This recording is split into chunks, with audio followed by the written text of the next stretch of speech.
Hi guys, it's Marty Davis here at Lake Ozark, Missouri.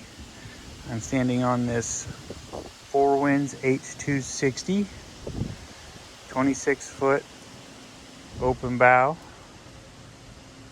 It's very well maintained, very low, 300 hours. Seats are in great shape.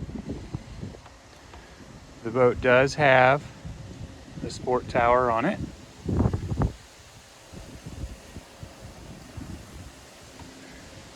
It's being kept here at the marina for showings.